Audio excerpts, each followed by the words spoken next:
Good evening, race fans, and welcome to tonight's coverage of the Area 51 Dark Horse series here on Green White Checkered TV.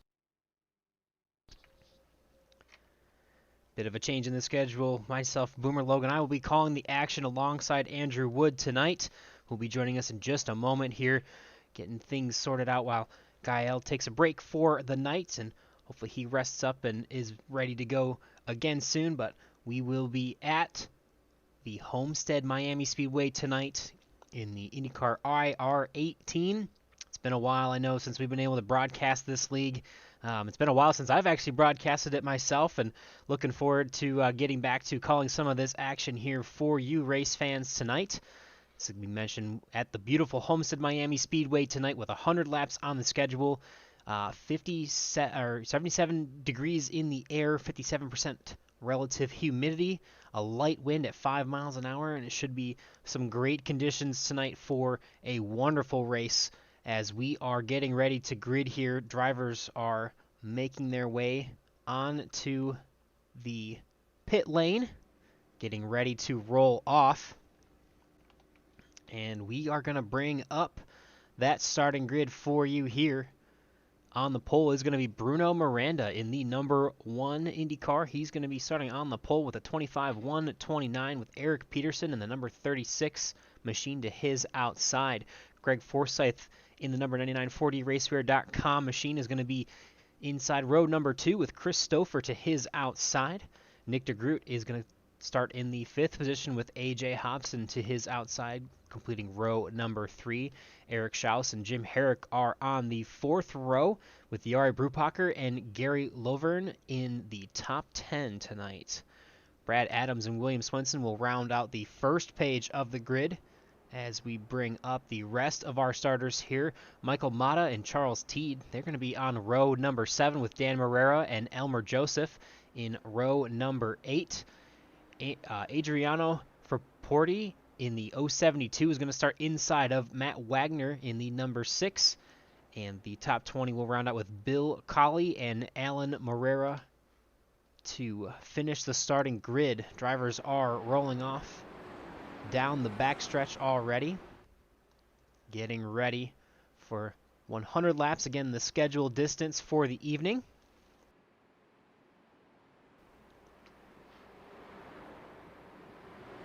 And we will see the second race of the season on our Tuesday night series. Plenty of action all week long here on Green White Checkered TV, but it is the IndyCars again, the return to Tuesday nights for the first race last week in quite some time after IndyCar and iRacing finally came to terms on a deal for the licensing agreement so that we can bring you this wonderful league and series as they get up through the gears. Down the front stretch, green flag is in the air.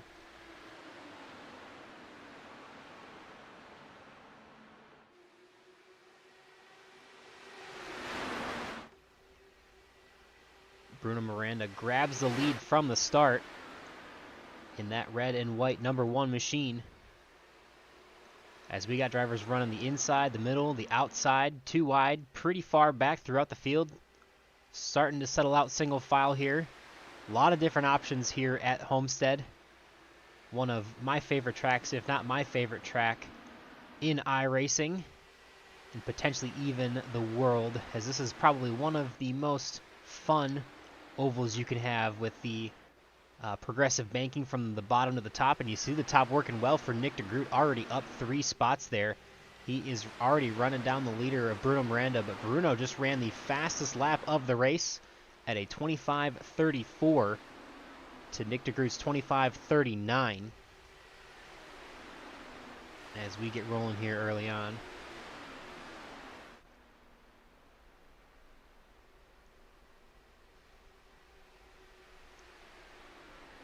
Laps click off pretty quick here in these Indy cars with only 25-second laps. Drivers exceeding 200 miles an hour in the middle of the corner here at Homestead. It's almost like a short track for these guys. Even though it is a whole 1.5 miles in length, You can see the speeds hovering around 200 miles an hour for almost the entire lap.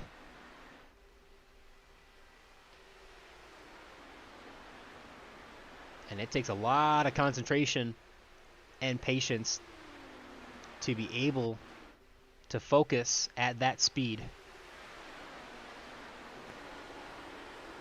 Riding on board with the number 89 machine of Nick DeGroot here as he tries to chase down leader Bruno Miranda. Not a lot of changes in the lineup so far. Matt Wagner up 4 spots. He's our highest climber. Then it's Nick DeGroot up 3 in the 2nd position, and Michael Mata up 3 in the 10th position at the moment.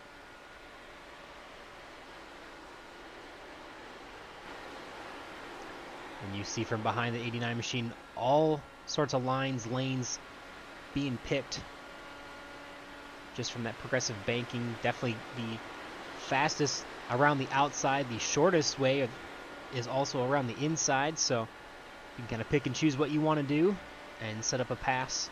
You can never really catch the driver if they're running the same line as you, so this is one of the tracks where you actually have the ability to kind of move around, try the bottom, try the middle, try the top, and see how your car is going to react and how your driving style reacts to each lane to make some moves and have some advantage.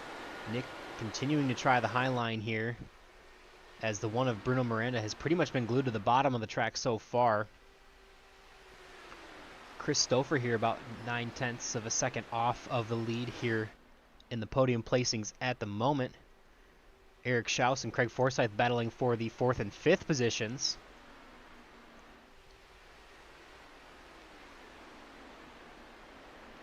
Moving back to AJ Hobson here in the 6th position, started 6th and has maintained to start.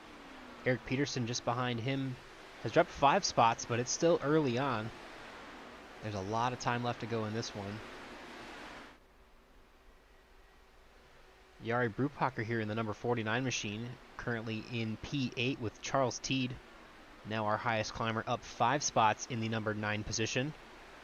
And Jim Herrick in the 44D racewear machine, number 4044 Delta racewear.com machine. One of the big sponsors of this league, along with Craig Forsyth and that team. All they do for us here at Area 51.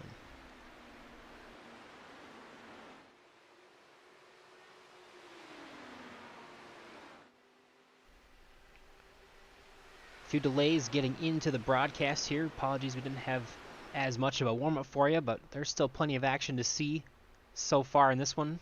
We are already clicking off lap number 11, starting lap number 12. Bruno Miranda has a bit of a mirror full of Nick DeGroot, as Nick has closed within 0.2 of a second. Not able to get that much closer, but it just kind of stayed there as Nick continues to work the outside lane. Bruno still working the bottom there. They've got a pretty healthy gap over 3rd and 4th now. You see about 1.2 seconds back off the rear bumper of Nick DeGroot is Chris Stouffer. A little kind of on an island himself. He's got about 0.4 back to Eric Schaus and Craig Forsyth at the moment. As we continue to click off laps here.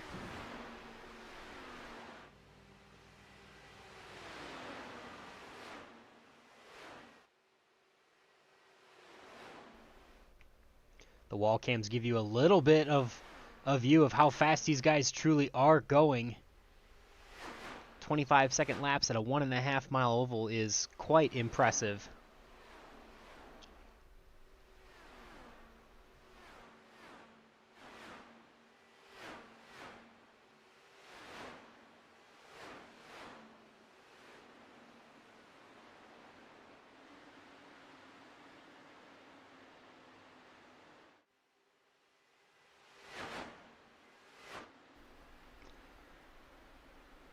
And we've heard reports that the pit window is somewhere in the 42 to 45 lap range, which will put this race at a two-stop strategy. So we'll have to see how drivers play with that. Obviously, if you go If you can go 45 laps, then you can go about 90 laps, which means your last stint will be about 10. Or you could break it up into 33, 33, and 34. So we'll have to wait and see who's going to try what strategy here. As you see the number 89 making the move to the outside for the first position. Had the momentum down the front stretch.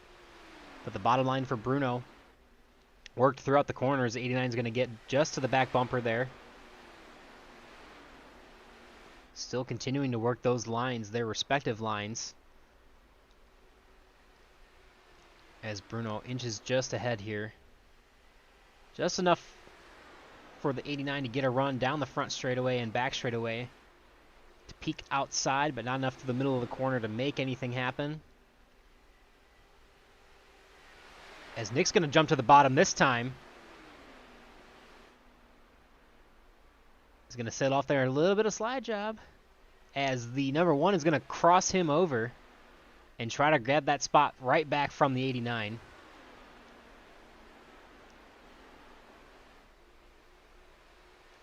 One keeps it stuck to the bottom, and now Nick DeGroot's got about a 0.2 of a second disadvantage.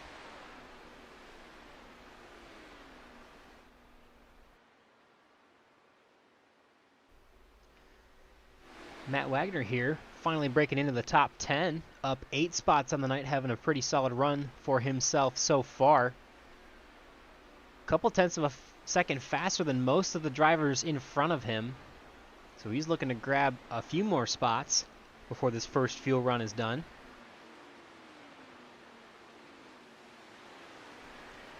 He's now up 8 spots, as we mentioned. Charles Teed is up 5. Our second highest climber for the evening.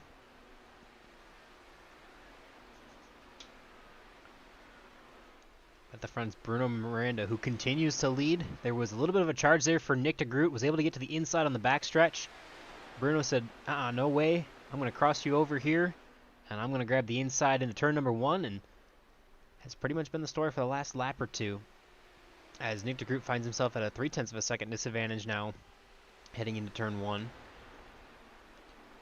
Bruno Miranda started on the pole, has led most of the laps if Nick did not get that 1 lap lead there.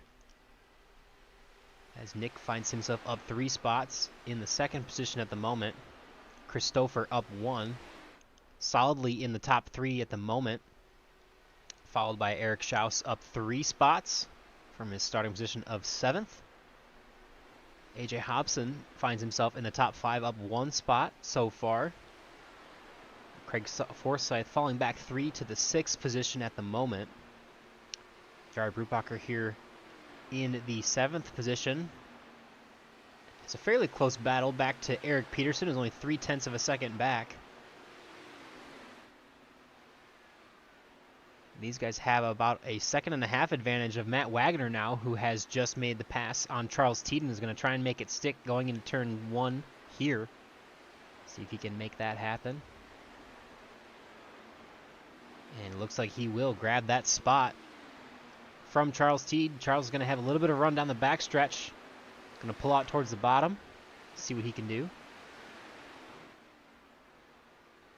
Matt should have a little bit of momentum here down the front straightaway, but we'll see. Charles Teed is going to be ahead at the line. And this is your closest battle on track, so we'll stay with this for a minute before we continue on through the field. Matt Wagner now solidly in 9th place. No run this time for Charles Teed. And they're going to follow each other into turns 3 and 4. Give the spot to Matt Wagner for now. Now up 9 spots in the 9th position. That'll put Charles Teed up 4, still running inside the top 10. Jim Herrick here in the 40 4D racewear machine in 11th. Has a challenge from Gary Lovern here in the number 32 car. As they come through turns 3 and 4. Gary's trying to work the bottom, Jim trying to work the top. Brad Adams at the moment finding himself in the 13th position, with Michael Mata here in the 14th position, and we actually have our first pit of the night. Nick DeGroot is going to come in on lap 28 here. And he'll be fairly lonely on pit road, as he's going to drop all the way down the standings. Picking back up at Gary Lovren in the 11th position. Brad Adams here in the 12th position. Michael Mata, followed by Adriano Fraporti. There's a fairly close battle here, about 0.4 of a second between Michael and Adriano here. Elmer Joseph and Bill Coley, as well as Dan Morera, William Swenson, and Alan Morera to round out the field. Nick DeGroot off pit lane. He's going to be a lap down to the field as he comes off of pit road.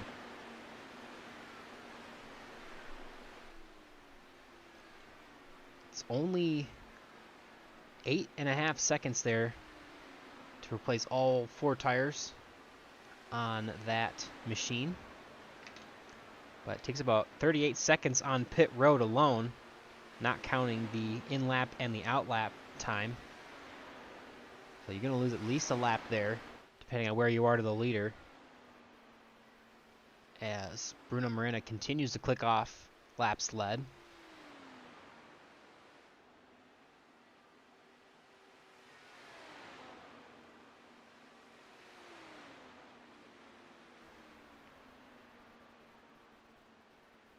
And we got another person in the booth here tonight with us. We got Andrew Wood.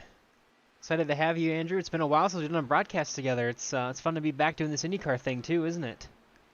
Yeah, I almost kind of forgot what you sounded like there, Boomer. It's been a minute. So what have we got going on tonight? Have we had any some big action so far? It's been pretty quiet so far. We got Bruno Miranda here pretty much leading every lap. There was one lap that we believe Nick DeGroot grabbed. But other than that, it's pretty much been Bruno just kind of solidly pacing the field here. He's got about a 3-second lead now over Chris Stouffer in this first fuel run. Only one pitter, actually 2 now. Michael Mata's going to come in this time by. Fuel sounds like it's going to be 42 to 45 laps, so it'll be a 2-stopper, but there's a lot of room to play with. And I know you're pretty familiar with the whole IndyCar scene. I know I'm more of a stock car guy myself, but really enjoy being a part of this league and broadcasting it. But I think you'll have maybe more of a better comment on how you might try to split up this strategy if you had to go 42 to 45 laps in a 100-lap race. Yeah, I mean, if it's 42 to 45 laps per tank, you're going to really struggle to make it on just one stop, obviously. So I see, is it that Nick DeGroot's already pitted? Is he the first of the pitters? Yes, yep, him and then Michael Mata as well, but that's about it.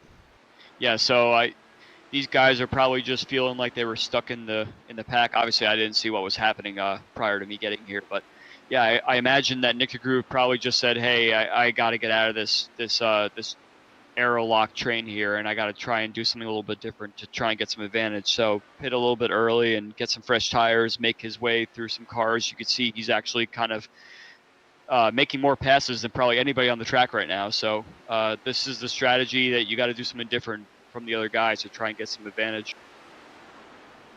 Yeah, and it seems like fresh tires are making a little bit of a difference too. We're seeing Nick DeGroot running about 25.6s, and most of the field last time by was about 26 flat or slower. So definitely the leaders in the pits. Yep, Bruno Miranda gonna grab 4 fresh tires and fuel.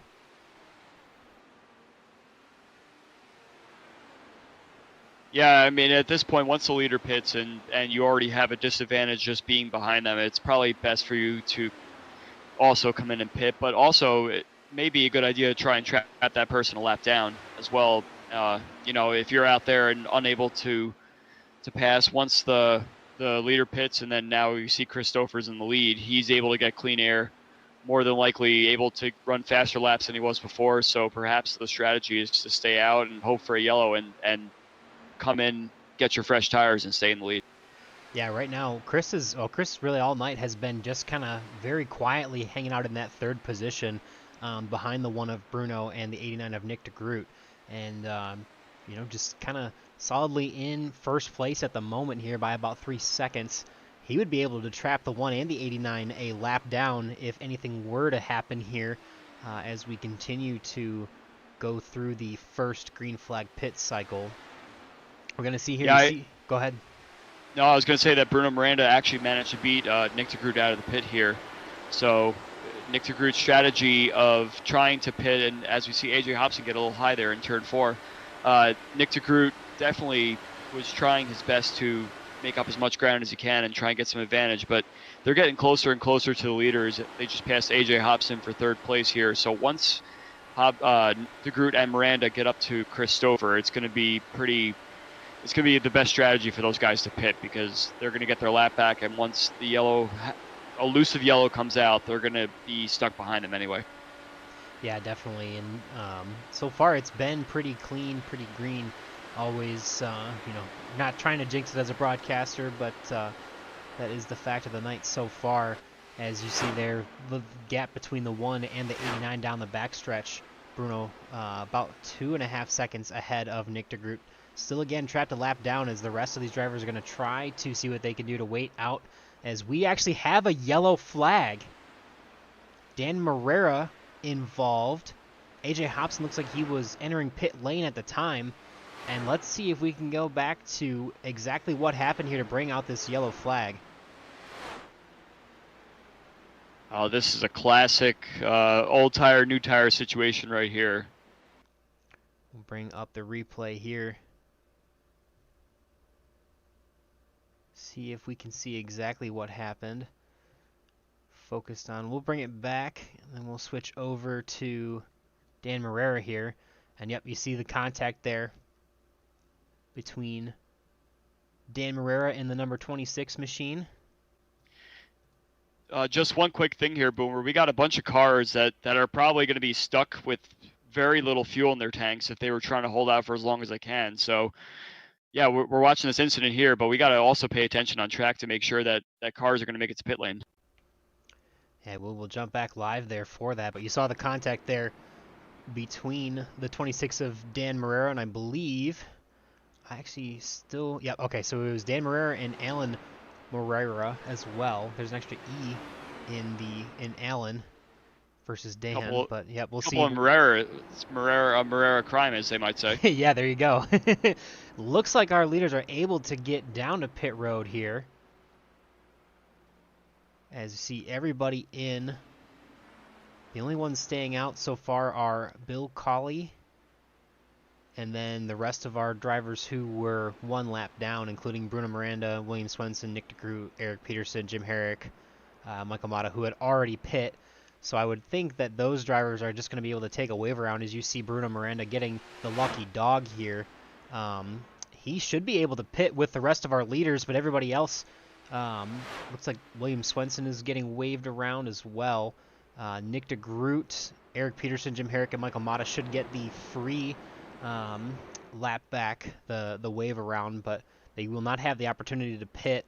If they pit, they'll forfeit that wave around opportunity. But Bill Colley, the second here, actually is going to be staying out. So it actually looks like only Nick DeGroot and Eric Peterson are going to be able to wave around the pace car. Anybody who is ahead of the leader behind the pace car is allowed to catch up to the tail end of the field based on how everybody pits. So because of that, a couple drivers there, Jim Herrick and Michael Mata, are going to get trapped to have to stay 1 lap down because Bill Colley did not pit, but Bill was not ahead of Nick DeGroot or Eric Peterson, so they will get the free wave around. Definitely kind of a saving grace for both the 1 and the 89 with that untimely caution there. Yeah, this is kind of what I was mentioning right before that caution came out. The guys that go off strategy there have to make it past the leader in order to get their lap back and thus get to the back of the field and cycle back to the front once the other guys pit. So unfortunately, they got kind of a bone thrown at them. That is the 89 and the 1, but they're still going to have to start at the back of the pack at a track that's pretty tough to pass on. Yeah, it's definitely been tough to pass so far. One person that's doing it pretty well is Matt Wagner. He's up 13 positions, and most of those have been genuine passes on the track.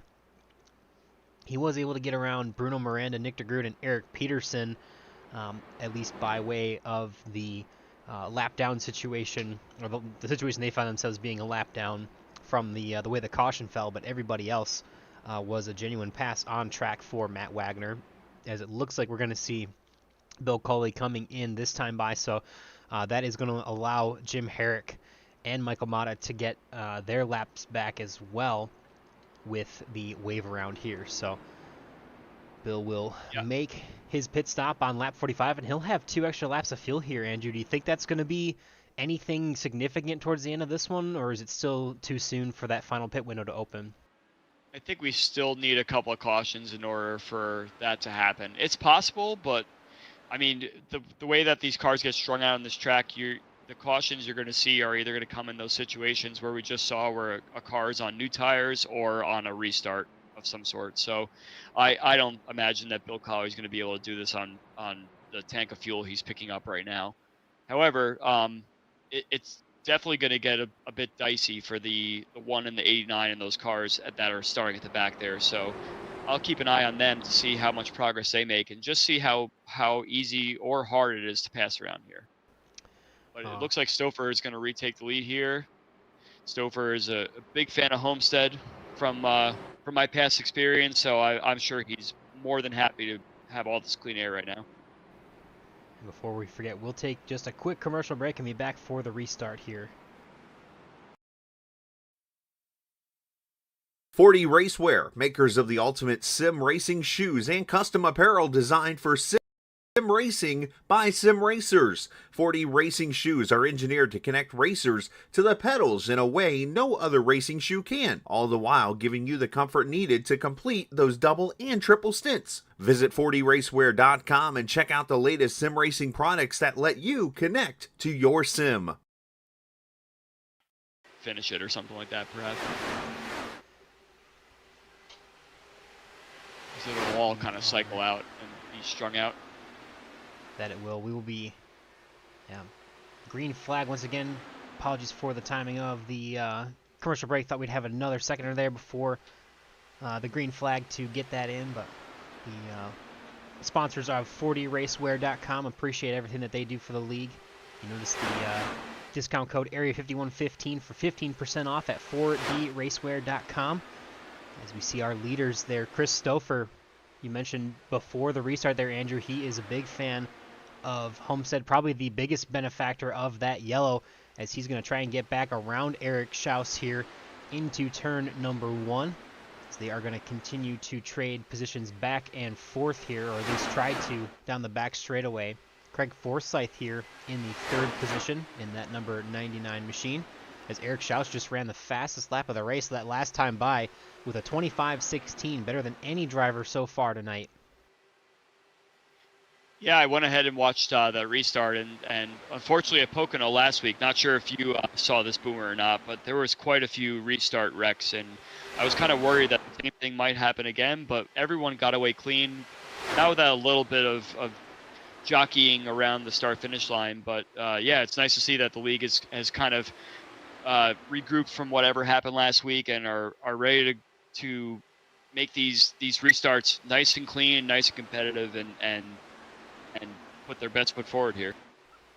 Yeah, it's definitely not something you want to see, but sometimes it's just part of racing. But a good clean restart there on lap 45 or 46 there, as we are past the halfway point in this one now. Chris Stouffer with a fairly comfortable lead over Eric Schaus by about 0.3 of a second.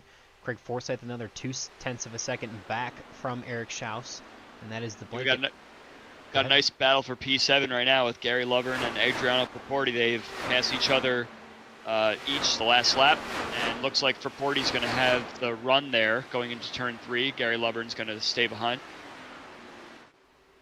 Yeah, Adriano having a good night so far. He's up 10 positions from his starting position of 17th after not electing to take a qualifying time. Good battle there between him and Gary for a moment there, but it's going to be settled by Adriano for the time being.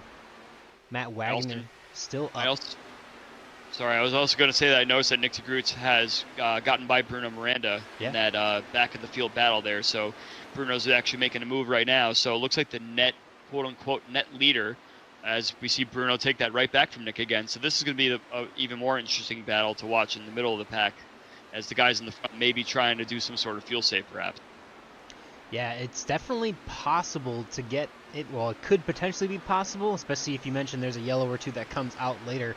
But it's definitely possible for that fuel save to be beneficial. But we would think for now, the most part, everyone will have to pit at least one more time. But you mentioned there, Bruno able to get around Nick, and now has about a 0.6 of a second of an advantage over Nick DeGroot, as we'll be watching to see how far up the field they can continue to climb, as they are down 10 and 7 spots from their starting positions respectively. Yeah, I feel like even back up towards the front again, Christopher may even try and risk it with a lower fuel map to try and save his own fuel. If he knows that no one's going to be able to get a run on him anywhere, especially as the tires wear, it may be more beneficial for him to save his own fuel and back everybody else up towards the rest of the mid-pack to try and see how much fuel he can save. And it'll also kind of save your tires as well as you get back on the throttle out of turns 2 and 4. The wheel spin may not be as intense on a lower fuel map. Yeah, definitely something to keep in mind, that they have all those options and adjustments inside the car. Not only do they have the fuel maps, but the weight jackers and the ARBs as well to kind of play with the handling of the car. At a track like this, Andrew, would you be adjusting stuff like the weight jacker in different corners if you wanted to run the top or the bottom lane, or are you just kind of letting it stay the same and just taking it as it comes? Yeah, you absolutely want to do your best to change the weight jacker on both sides of the track every single lap. So smarter guys are really going to do their best to find the best weight jacker ARB setting that works for them on either side of the track. It takes a lot of focus and a lot of effort, but if you want to get to the front, that's what you got to do. You have much higher and less progressive banking in 3 and 4 compared to turns 1 and 2, where it's slightly flatter, and a little bit longer. Tends to be a little more understeery over there, so maybe something a little more aggressive on the weight jacker on turns 1 and 2 compared to 3 and 4. And we'll have to see if Chris is going to implement that fuel saving strategy. Doesn't appear so at the moment, as he's broken away to a whole second lead now over Eric Schaus. Got to go another almost second, 0.8 of a second back to Craig Forsyth, who's about 2 seconds off of the leader.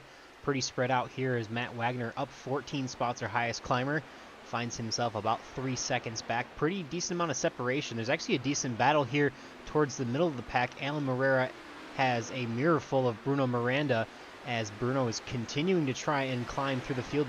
Bruno's gotten around Gary Lovern and Brad Adams, and Nick DeGroot finds himself in the 12th position, not navigating traffic just as well as his counterpart at the front, or what that was at the front of the field, being Bruno. So we'll see. Definitely a challenge here as these guys are trying to make their way back up through the field. I definitely got the feeling that Nick is doing something here, some sort of fuel save strategy, because he's fallen to almost 3 seconds behind Bruno Miranda now, who's trying to sift his way through this pack here, which is great for us to watch, obviously, from a commentator standpoint. But yeah, Nick is probably just kind of hoping that he can pull a rabbit out of his hat at this point to try and see if he can save enough fuel to have less pit stop box time next time around. Yeah, definitely. The ability to take less fuel towards the end of the race will shorten those pit stops considerably, and it doesn't seem like a lot when you can take 4 tires and fuel in sub 9 seconds, but those seconds do add up. I mean, if you think about those 9 seconds on track, that goes from first place all the way back to 14th at the moment. So definitely precious seconds on pit road make a lot of a difference at speed on the racetrack. Yeah, it's one of those things too where, if you have the new tires, you can try and find your way forward. Bruno Miranda's done, made hay when the sun shines, as they say, and he's tried to climb his way forward, where Nick probably realizes that if he pushes really hard, he may only get to, say, P7 or 8 right now, where Bruno is, which kind of bottoms out. So it's probably in his best interest to try and just save the fuel where he can, save the tires, and perhaps maybe he'll have better tire situation once those guys start to lose their tire life. And we'll have to keep an eye on that, but for now, heading back to the lead, it's Chris Stouffer by 2.5 seconds over Eric Schaus. Chris was very solidly in the top 3 at the time the yellow came out. Actually was leading there, but was behind the one in the 89 for most of the race until they elected to pit, and the yellow coming out. That difference of tires between Dan Morera and Alan Moreira as well. So definitely an interesting situation, as we mentioned. Chris Stouffer, probably the biggest benefactor there, and he's quietly climbing away from this one so far. Almost 3-second lead now over second place. Probably one of the biggest gaps on track between any driver, as Chris has definitely got to feel pretty comfortable here as we hit the 2/3 mark in this one. Yeah, I'm watching some of these guys in the back here. I'm trying to catch what cars are fuel saving, but it's very difficult to tell just if a group of them are doing it, or if they're really just trying to maximize whatever they can. Yeah, we'll wait and see. I know, like we said, they mentioned earlier fuel numbers be in the 42 to 45 lap range, and I don't think we really got to see a full fuel run there. Obviously, with the caution coming out at about lap 42, so it was about the beginning of the high end of the window. So we'll have to wait and see what happens here. But we are currently working on lap number 69 as Chris Stouffer is trying to cement his name for the most laps led tonight, as early leaders Bruno Miranda and Nick DeGroot have not been able to get all the way back up through the field. Again, getting trapped one lap down at the time the first yellow came out tonight. Bruno back up to the 7th position, eyeing his next victim, Jari Brupacher. We'll see how long it takes him to get up there, as Yari's going to make a move to the inside of AJ Hobson. And this is one of the closest battles that we have on track so far. Jari is going to slide up there in front of AJ and grab the 5th spot. AJ is going to try and come back down, cross it over. We have Michael Mata pitting now. Perhaps this is another one of those reverse to the end of the race strategies, trying to see if he can do something a little different to get some time back. Yeah, because by now the window should definitely be very comfortably open, working on lap 71 here. So pretty much at this point, if you're going to need to pit, you could do it whenever. But as you mentioned, Andrew, the later you wait and the more fuel you save, the less you have to put in, which should mean less time on pit road and a faster pit stop. I'm watching Charles Teed as well. He's running about 1.5 seconds off the pace back here, and I'm like, if he's saving fuel big time. But I'm not sure if this strategy is going to pay off, as the leader is coming up to him quite fast. Yeah, he actually gets passed by Michael Mata there. I can't see any damage to the car, like he's done something, a wall hit. I think he's just doing some real big fuel strategy here of some sort, but you can't go that slow around this track. You need to have some sort of pace while fuel saving at the same time. Yeah, that last time by Charles Teed, a 27.6. Leader's running a 25.9. That is a considerable difference in speed, as you see that Chris Stouffer going to be very easy to get around there. We'll have to wait and see if that strategy is going to work. You know, we mentioned it takes about 38 to 45 seconds or so down on pit road, and that is worth over a whole lap. So it could save him some time. Yeah, there you go. Jim Herrick as well. That's a bit of a head scratcher based on what we were mentioning before with the strategy with him and Miranda. It looked like DeGroot was kind of holding back and saving fuel, and now he's just thrown that out the window, I suppose. And now he's going to go for the same kind of strategy as Mata did. Yeah, AJ Hobson in this time. Adriana Fraporti as well, getting down to pit road speed. The dominoes have started to fall now. Once one driver pits and the driver right behind the other driver that thinks they want to pit soon comes in, they got to change their entire strategy and make sure they don't get undercut. Craig Forsyth, Matt Wagner, Bruno Miranda in this time as well. Ooh, contact with the pit wall for the 6 of Matt Wagner. Hopefully no damage there. That was a little hot. A bit pancaked there. He might get away with that. If anything, there might be a front wing change, which will be done in the pit stop, which may lose him some time in the pit lane itself. But if he can get it fixed, then it's better than sitting out there with damage.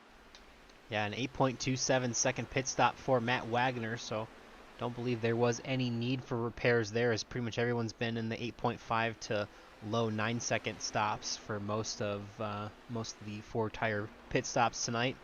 Alan Rera, Gary Lovren, and Eric Peterson in this time by, as Chris Stouffer continues to click off laps led. Now we are counting down, less than 25 to go. They got 23 this time by, as Chris still enjoys a very comfortable lead over Eric Schaus by almost 4 seconds at this point.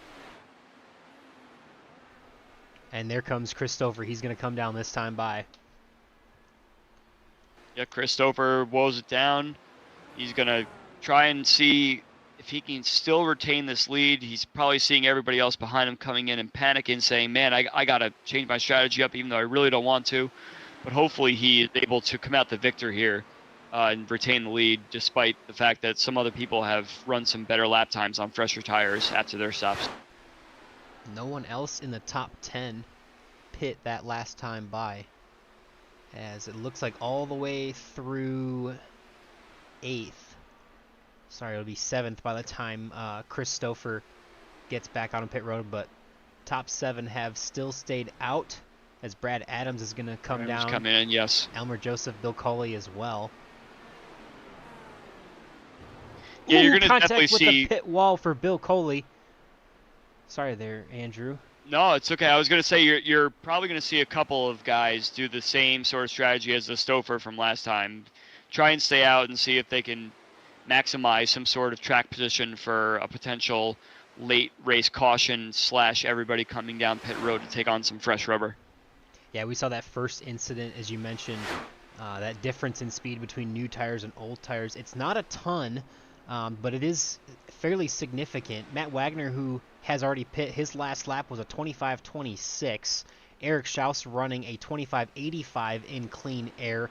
Jari Brupacher running a 25.90 that last time by in the dirtier air in second place by about 4 seconds back off of our leader. But Eric Schaus clicking off some laps led for himself there, trying to be the benefactor of, like you mentioned, another yellow, just from that difference in closing rate between drivers who have and have not taken tires. But the only 3 drivers really now that have not taken fuel. And, wow, Eric Schaus and Jari Brupacher. It's happened again. It has happened again. They are definitely the lucky ones this time by, as it looks like we had a crash from Michael Mata, and we will try to take you back to what happened in the replay here.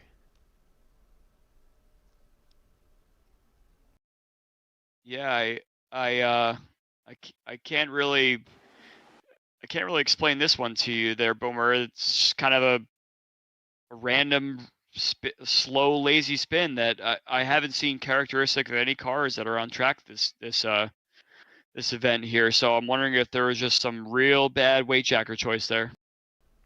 Yeah, I get a little bit loose there on the inside for the 61 of Michael Mata. Goes around, unfortunately, and that is going to bring out the second yellow of the night. We'll jump back live, but we mentioned the benefactor is really going to be Eric Schaus and Jari Brupacher here, as they are the only 2 cars on the lead lap. Chris Stouffer has already pit.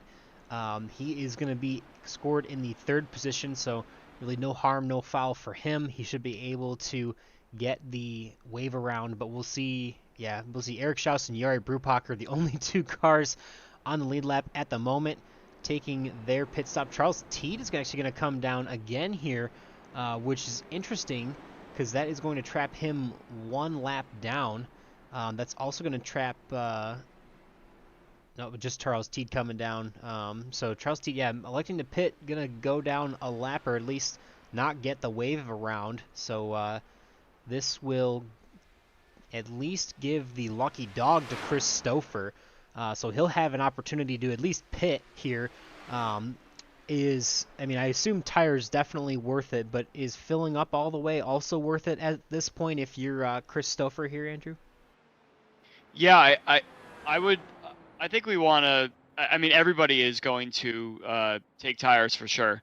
So I think that you want to just throw a couple of gallons in there, a couple liters, couple of gallons, just to make sure you can make it there.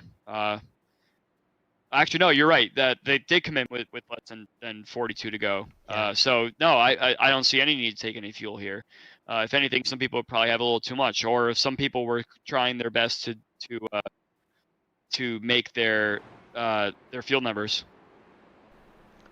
We will have to wait and see for sure. One quick mention here as well, Boomer, that Chris Stouffer is getting a lucky dog. So he was lapped down, but he should be able to rejoin the back of the field here. Yeah, so Chris Stouffer should be able to, he'll be scored in the 3rd position. I think everybody else is going to be getting the wave around here before the restart, but before we get to that, we'll have another word from our sponsor, 4DRacewear.com. 4D Racewear, makers of the ultimate sim racing shoes and custom apparel designed for sim racing by sim racers. 4D racing shoes are engineered to connect racers to the pedals in a way no other racing shoe can, all the while giving you the comfort needed to complete those double and triple stints. Visit 4dracewear.com and check out the latest sim racing products that let you connect to your sim.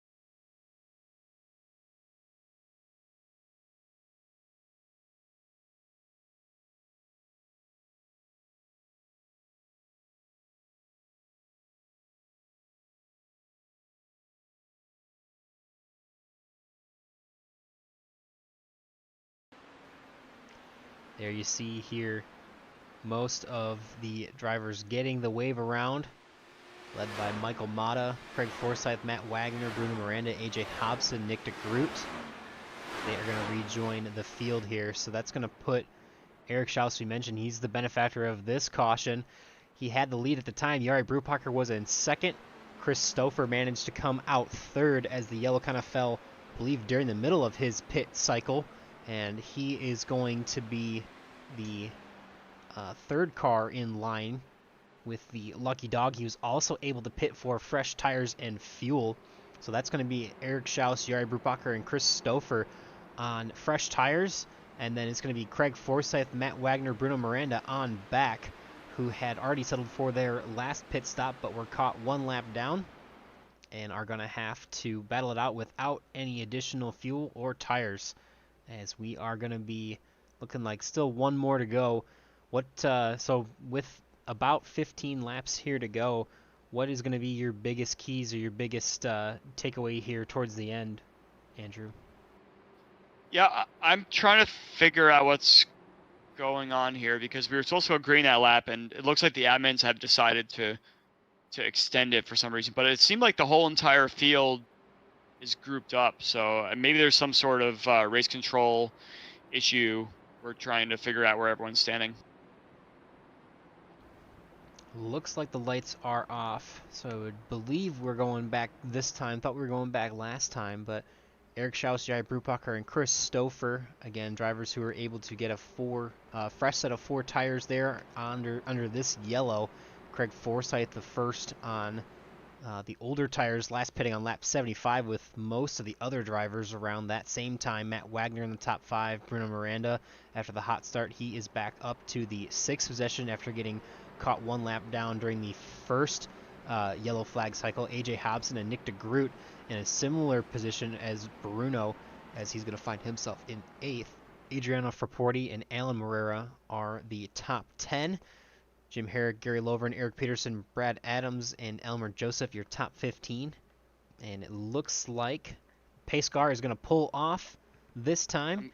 Eric very Schaus concerned about this, how these cars are lined up. I don't know what everyone is doing. People are kind of scattered all over the track, but I don't know. Somehow it looks like everybody got away clean. Yeah, it looks like everyone's pretty much away clean.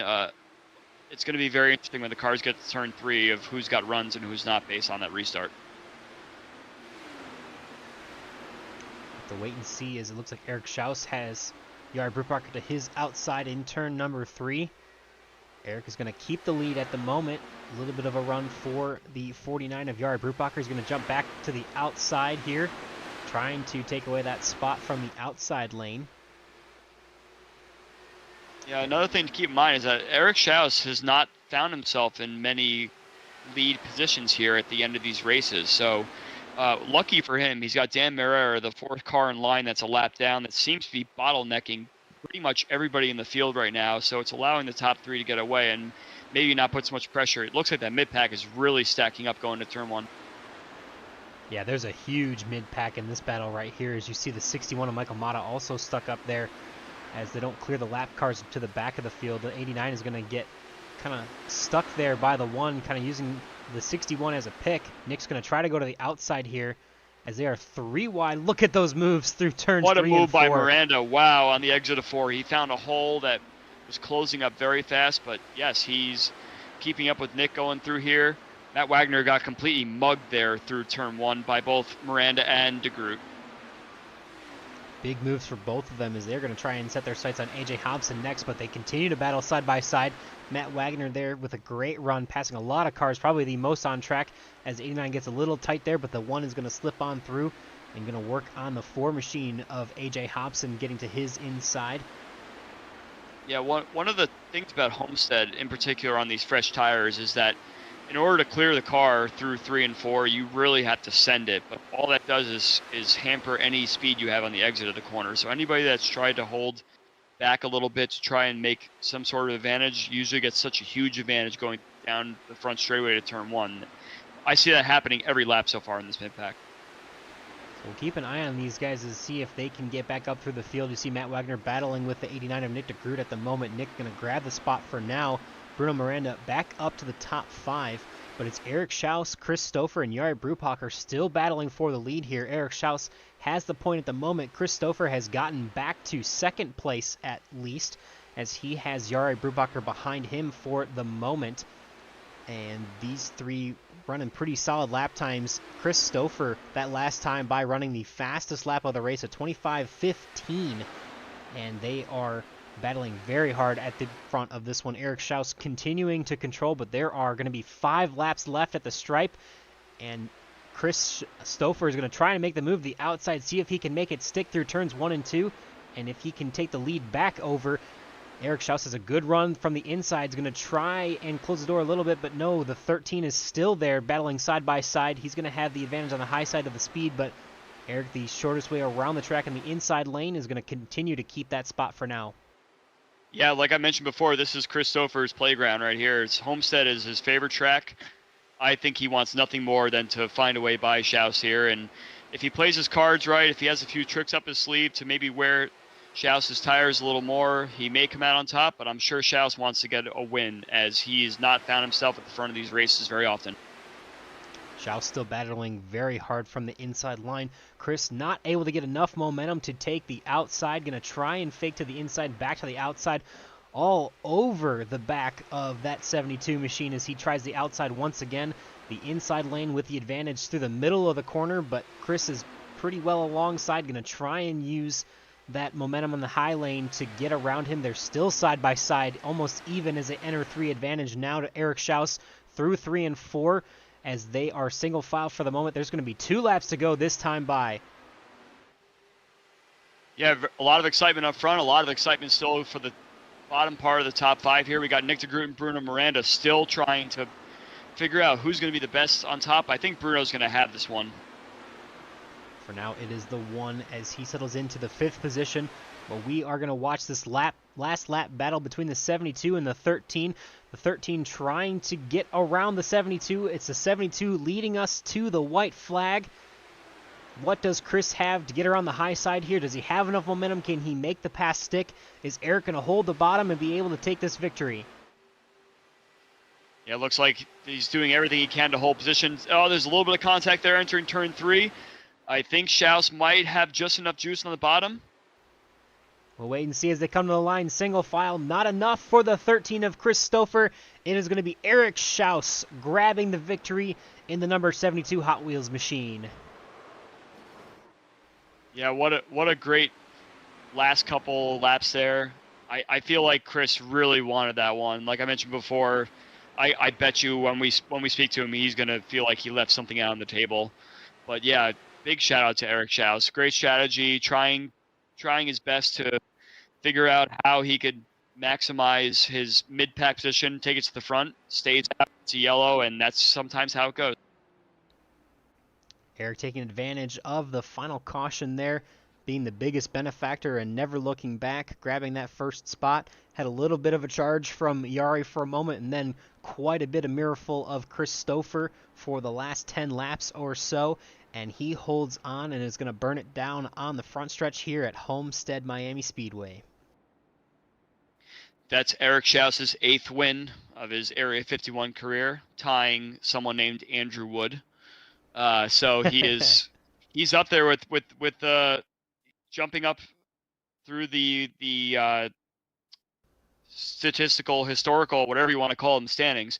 I'm sure he can be really happy with this one. I'm not winning for quite some time now. Yeah, definitely some good company there for Eric and for yourself, Andrew.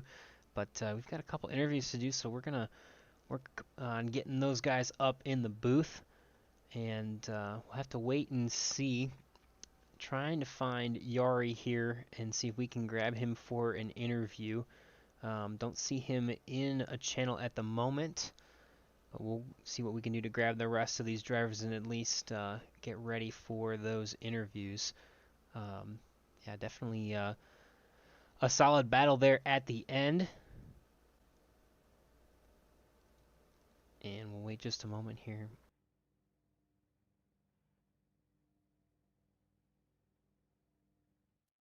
Yeah. So. Yep. Yeah, I shot him at PM there. Alrighty. So we are going to see if we can grab Yari in a moment, but we're going to bring in our second place driver first, actually. So we're going to bring in Christopher here into the broadcast booth after a hard-fought final stint there in the last 10 laps or so. Chris, you gave it all that you had after being the benefactor of a couple yellows there and had good position, got the lucky dog at the end there. Definitely want to hear what it looked like from your viewpoint there tonight in that 13 machine. Well, yeah, I made that strategy call to pit when I did, and that ultimately did decide the race because he stayed out and was able to hold me off. I got the lucky dog. Just being the first car lap down. There was third place at that point, even when I got the lucky dog. I knew I was going to have a shot, but it was going to be slim. I tried everything I could to try to get by him. I think that probably showed there. I even tried to get an extra big run going down into 3. I think we made a little contact going into 3. Him just trying to make the corner and get a good arc in, and then me trying to carry out the speed I could. And um, this is the frustrating second, but my hat's off to him because he stayed out, he inherited the lead, and he held me off, and he won. So that's racing. Yeah, I'm just going to quote something that Christopher said last week. You want to be happy with second for the first event of the season. How do you feel about second for the second event of the season? I guess it's better than third. It's good consistency. I think if I'm on the podium every week, maybe I can Alan Kawicki my way to a championship. So we'll see what happens. So I do also want to mention that I know this is one of your favorite tracks, and I happened to name drop that a little bit during the broadcast. So do you have any sort of tips or tricks that you don't have to exactly tell us, but do you have anything up your sleeve at Homestead that you feel always sets you a little bit above the rest? Or is this just a track that you just feel for some reason? What are your favorite parts of this track, and what makes it your favorite? I think it's a feel thing for sure. Ultimately, but I think another reason I really like this track is because you can run low, you can run high, you can run middle. You have so many different options as far as where you want to run with the car, and I really like that. Do I have a little something up my sleeve as far as um, the driving and the race itself? I like to think so. Am I going to share that? No, because it's mine. But I hope that helps. I think ultimately tires are come into play at some point. But you know once these races start, we get going, we get spread out, and it gets really hard to pass unless you're right up on somebody. So I like that too. I like the sort of racing where we do get spread out and it's not all packy. So I guess overall it's just one of my favorite tracks because of what it is. All right, I do so have I do have one more question. no, go Sorry. ahead. The other question I wanted to ask is, did you ever replay a scenario in your head where you didn't, with this series does not have lucky dogs, and you did get trapped a lap down? What position do you feel like you might have been in if you had been you got the wave around and stuck in the back with the likes of the other people that were behind you, such as the Miranda, DeGroot, Matt Wagner, those guys around? Like, do you think on the older tires, would you have pitted? Would you have tried to do something different compared to the competitors around you? Well, that's an excellent question, and to be honest, I wasn't too far into my stint. I think I only had a few laps on those tires at that point, and would have got the rave around with everybody. So I think I would have been. My mindset would have been the same after getting the wave around. It would have been get around the lap cars and try to go get them. So that would have been my main focus, and what's behind me, just trying to keep behind me, because if you're moving forward, I'm not really going to be worrying about what's happening back there. But I mean, I guess that would have been my mindset. It would have been the same. Just go forward and try to win it. I think I had the best tires at that point. I think I was the last one to pit before that caution came out. I might not be correct on that, but um, yeah. So I the mindset would have been the same. It would have been try to go win a race. Speaking of that, always a bridesmaid, but never the bride. What do you think is it going to take to get that first win of the season after two second place finishes here, Chris? Well, I kind of let this one go tonight. I had like a 3.5 second lead when I pit. I should have just ran it empty, and it would have worked out maybe. Chance would have been better, but it's just going to take luck.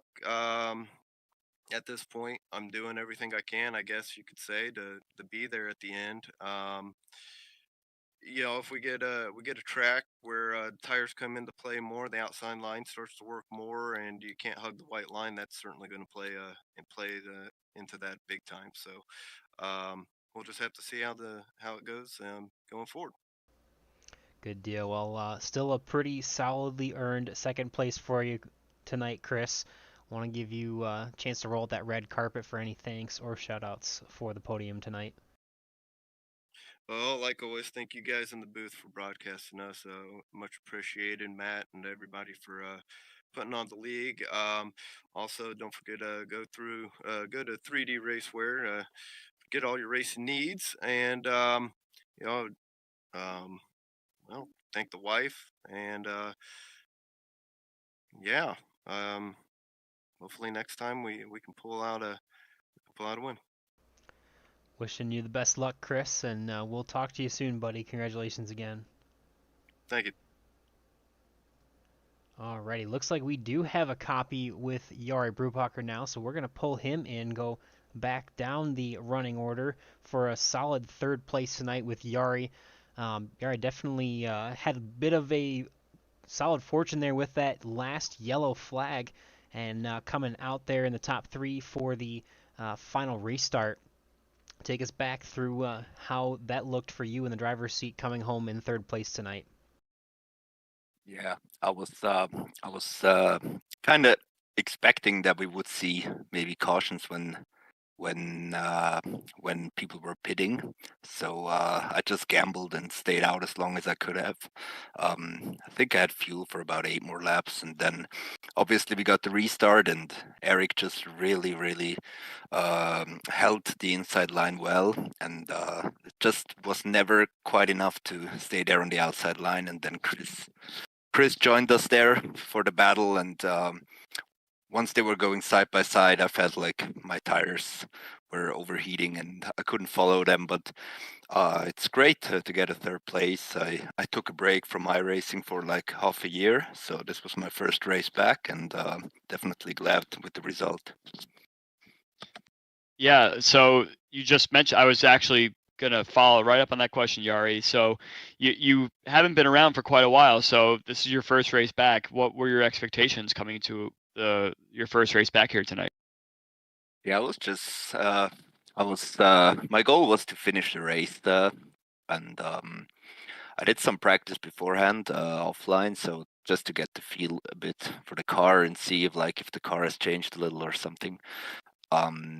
Yeah, but obviously, as you guys said, once the caution flew, I was in a really good spot, and yeah, from then on, I was hoping maybe I could get into the lead at the restart. That didn't work, but overall, very happy with the result. Yeah, I did notice that that last restart was very what's the word I could use? Disorganized. There was cars up high on the wall, cars low. I was really trying to figure out what everyone was trying to do there because it was very unusual. Of course, you could put your car wherever you'd like on the restart, but I think the two guys behind me were a lap down, so they probably just let them pass. But I was a bit surprised. Eric already took the inside line at the restart coming out of turn 4. But yeah, it's obvious why. It's really a great spot to be in with clean air. my final question: will we see you back? Are you back for a full season, or are you just kind of feeling stuff out for now, or when might we see you on track again? Well, since I'm in Europe, this obviously means I have to race at night. Currently, I don't think I can do like a full season because of real life. But I hope I can join in from time to time. Still a pretty solid opportunity there for you tonight, Yari. Definitely excited to see you back, and obviously, I know Andrew he keeps on this a little bit more, but I haven't been able to since we stopped broadcasting. But it's good to see you in the car, and it's got to feel good to come back in and have a third place finish there in your first race back. Were you kind of expecting that tonight, or were you kind of expecting a little more rust to have to shake off getting back into it? No, I didn't. I didn't think I'd get a podium or even maybe top 5, unless maybe it would have been a chaotic race or something. I definitely thought I would have more rust, as you called it. Would have be more. I would have needed more time to get used to it, but yeah, did a couple laps before, and once I got the feeling back, I think it was maybe almost where I left off. Yeah, back like you never left. Doing a pretty good job out there, all the way over from Europe. We want to roll that red carpet for you now and give you any opportunities for thanks or shout-outs for that third place finish tonight, Yari. I just want to thank the league once again. It's really fun coming back here, racing with the guys. It's always clean racing, and thanks to you guys for broadcasting. Gonna watch it tomorrow probably. Now it's late. I need to go to bed. Yeah, well, we'll let you get to bed, Yari. Congratulations once again, and hope to see you again soon. Thank you. Bye, guys. Bye. Take care. Alrighty. That leaves us with one interview left. Andrew, are you ready? I am so ready. Alrighty. It is the 72 machine of Eric Schaus coming home victorious, staying out late, getting the caution to fall his way, and winning the battle at the end of it when it counted. Eric, take us through your perspective from the driver's seat for that win tonight. Oh man, that's I was sweating bullets there at the end. Stouffer had a really fast car, and all I could do was just hold that bottom line and hope to get good runs out of the corners and hope he didn't have a good slingshot on me. So happy to take home the W. So what did you have any sort of strategy, or is it just hold the white line as long as you possibly could and just hope that the outside line didn't eventually take advantage? Yeah, leading up to the caution, it was all about fuel save. I let Stouffer kind of get a gap on me. There was no point in me trying to hold close to him, so I was just fuel saving, trying to go long, hoping for this caution that showed up. So that played in my favor. And then after that, it was really just holding the white line and then taking any space to the outside that they gave me. him and Yari both would shoot out to the wall, kind of midway down the straight, which gave me a lot of room to arc into the corners, and I think that was a benefit. So did you have the strategy that you wanted to run your fuel out and hope for a caution, or were you getting ready to pit like the next lap or something like that, or what? Like, how exactly did you strategize after that first caution kind of stopped the race momentarily and kind of just over halfway to go? Yeah, going into that, after that caution, I had assumed I was going to run at map 1 and just race on out, but Stouffer was a little too quick in the lead, and I didn't want to burn up my tires trying to stay close to him, so I figured let me just throw it in map 5, stay within a few seconds of him, and then maybe I can overcut him during the pit cycle, because I had seen earlier that Bruno was able to overcut Nick, it looked like. So I was hoping to do the same thing to Stouffer, and if that didn't work, maybe a caution would come out, and the caution happened to fall my way. So I had a backup plan. I don't know that it would have worked, but I didn't need to find out. So I do know that you kind of run part-time here. I've raced on track with you many times in this league. So are you coming back for much of the season, or are there certain tracks that you like? You show up to the ones you like, sort of thing, or are there any events later on in the season that you're looking forward to? Yeah, this will be probably another part-time season for me. Can only do so many leagues in a week, so this will probably be a part-time. I'll just pick the tracks that I really like. Homestead's one that I'm usually fairly strong at, so I enjoy coming here. I'll have to look at the schedule and see what's next for me, but I should be back for a few more races. Yeah, it's definitely one of those things that if you want to join a league, you want to race at the tracks that you feel like you have a good opportunity to race up front in. And most times when you're around, you're kind of hanging out in that top 5. So I think you've made the right decision tonight for sure. Yeah, I agree.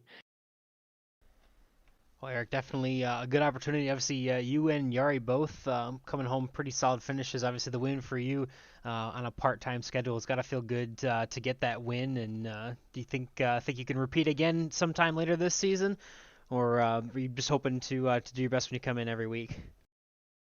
Yeah, I imagine I got a couple more W's in me. I haven't had one in a little while in this league, but I was due for one.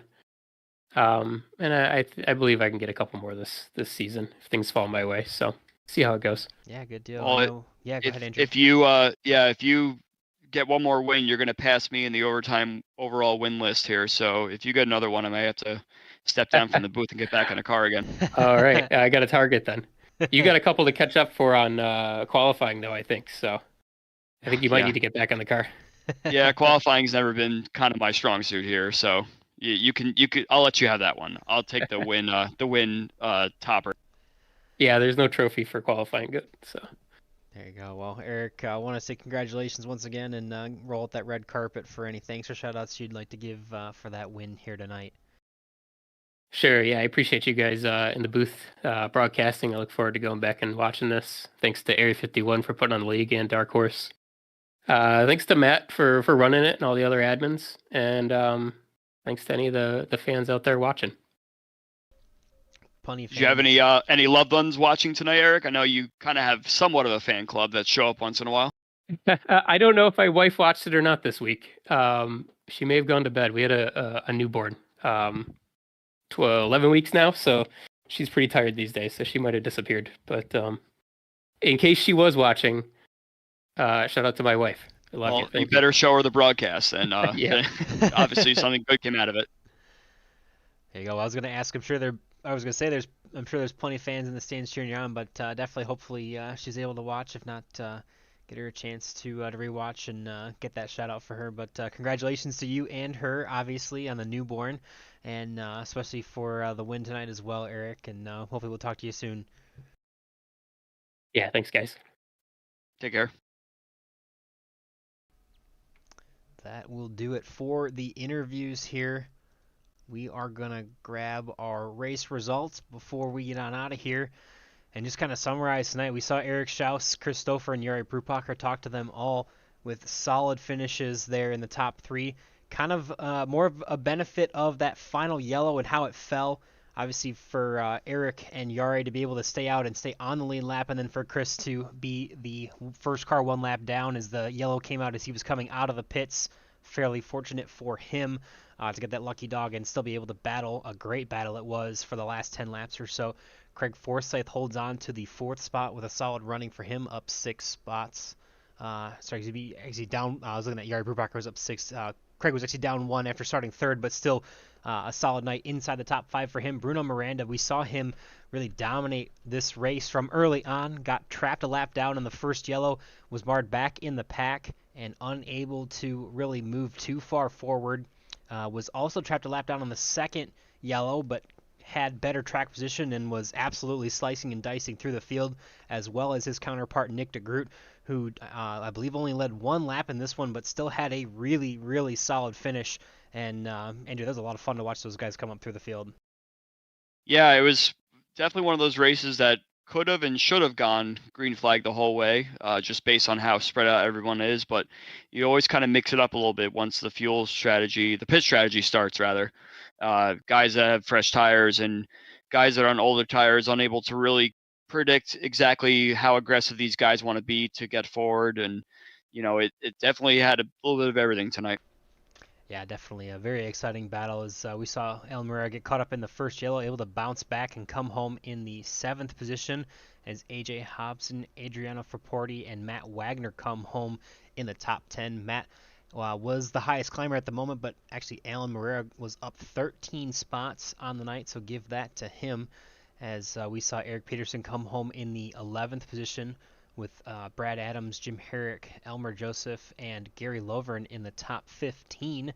William Swenson, the last driver on the lead lap in 16th there, with Charles Teed, the first car, 1 lap down, followed by Dan Morera, and the rest of the field, Bill Cawley and Michael Mata, finishing out in the top 20. It was a great battle for sure. We saw a bunch of mixed strategy just from the pit cycles and the yellow flags and the way they flew.